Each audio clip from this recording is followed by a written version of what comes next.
Hello बच्चों, let's see the question. Phytochrome is a option A is saying flavoprotein, option B is saying glycoprotein, option C is saying lipoprotein and option D is saying chromoprotein. चलो बच्चों कुछ की concept के ऊपर बात करेंगे, थोड़े से थ्योरी जानेंगे, उसको अच्छे से नोट करेंगे तो बहुत ज्यादा अच्छे से हमारे इक्वेशन बनने लगेंगे। देखो बच्चों, जो प्रोटीन्स होते हैं अगर उनपे क्या होगा, पिगमेंटेड प्रोस्थेटिक ग्रुप प्रेजेंट होता है। क्या होता है? पिगमेंटेड प्रोस्थेटिक ग्रुप अगर उनपे प्रेजेंट होता है तो उस चीज को हम क्या बोल सकते हैं बच्चों? बताओ। क्रोमोप्रोटीन बोल सकते हैं। क्या? क्रोमोप्रोटीन बोल सकते हैं। तो ये जो फाइटोक्रोम है ये बेसिकली एक क्या है? क्रोमोप्रोटीन है। अब देखो ये कहाँ पे प्रेजेंट होगा? Basically that regulates photoperiodism in the plant, regulates photoperiodism effects in the plant। अभी ये जो प्लांट है, जो फोटोपीरियोडिज्म का एहसास है वो प्लांट को कहाँ से मिलता है? लीव्स के थ्रू मिलता है। अब देखो मान लो कोई लॉन्ग डे प्लांट है, उसको क्या चाहिए? ज्यादा लाइट चाहिए। ज्यादा अगर उसको ज्यादा लाइट मिला तो क्या होगा? अभी ये जो फाइटोक्रोम है ये इसके साथ क्या होता है? इसके साथ एक स्मॉल बाउंड ऑफ प्रोटीन रहता है जिसको क्या बोलते हैं? क्रोमोफोर बोलते हैं। क्या बोलते हैं? क्रोमोफोर बोलते हैं, जो लाइट की सेंसिटिविटी लेता है। उसके दो कन्वर्टिबल फॉर्म होता है, एक है पीआर और दूसरा क्या है? पीएफआर।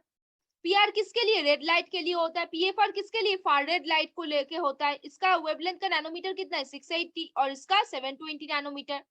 अब देखो बच्चों, जब ज्यादा लाइट आ रही है तो ज्यादा रेड लाइट लेके क्या होगा? पीएफआर में कन्वर्ट हो जाएगा पीआर।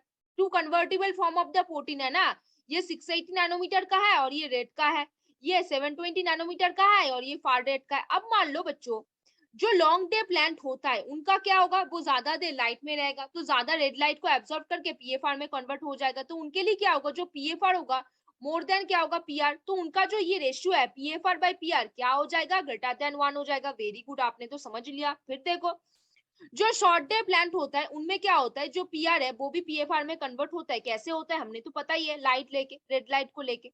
तो उनके लिए क्या होगा? लाइट कम टाइम तक रहेगा क्योंकि वो शॉर्ट डे प्लांट होगा ना, तो उनका डे ड्यूरेशन कम होगा तो लाइट कम होगा। तो उनके लिए क्या होगा? पीएफआर कम बनेगा। PFR less than of PR, उनका रेशियो क्या हो जाएगा? PFR by PR less than क्या? 1। उसमें क्या होगा? पीएफआर लेस देन पीआर हो जाएगा। तो ये चीज किसके में बात कर रहे थे हम? फाइटोक्रोम पे, जो बेसिकली फोटो पीरियोडिज्म को मेंटेन करता है। किसको? फोटो पीरियोडिज्म को। ये छोटे छोटे कंसेप्ट अगर बच्चों आपको पता होगा ना, आप क्वेश्चन ऐसे झटके कर लेके जाओगे। तो फिर बोला है फाइटोक्रोम इज अ फ्लेवोप्रोटीन नहीं, ग्लाइकोप्रोटीन नहीं, लाइपोप्रोटीन नहीं, क्रोमोप्रोटीन। हाँ, हमने किस चीज में बात की? Protein plus pigmented prosthetic group होगा तो उसको हम क्या बोलेंगे? क्रोमोप्रोटीन। क्रोमो मतलब पिगमेंटेशन। ये क्या रेगुलेट करता है? Photo periodism. कहां से होगा? लीव से। अभी देखो, लॉन्ग डे प्लांट होगा तो लाइट ज्यादा मिलेगा, डे ड्यूरेशन ज्यादा होगा तो क्या होगा? पीएफआर ज्यादा रेड लाइट को लेके पीएफआर में कन्वर्ट हो जाएगा तो उसका PFR by PR greater than 1 होगा। शॉर्ट डे प्लांट होगा तो उसके लाइट कम होगा, डे ड्यूरेशन कम होगा तो कम लाइट लेकर वो पीएफआर में कन्वर्ट होगा तो पीएफआर ज्यादा नहीं बनेगा, PFR less than of PR, तो PFR by PR less than 1 हो जाएगा। तो यहाँ पे बच्चों कौन सा आंसर होगा? Option D will be answer, chromoprotein will be answer. बच्चों बता दो जल्दी से। तब फाइटोक्रोम इज क्या? क्रोमोप्रोटीन होता है, प्रोटीन्स और पिगमेंटेड प्रोस्थेटिक ग्रुप से बनता है, इसको हम क्या बोलते हैं? क्रोमोप्रोटीन बोलते हैं। तो कौन सा यहाँ पे आंसर होगा बच्चों? Option D will be the answer. तो होपफुली बच्चों you understand this question very well. Best of luck बच्चों।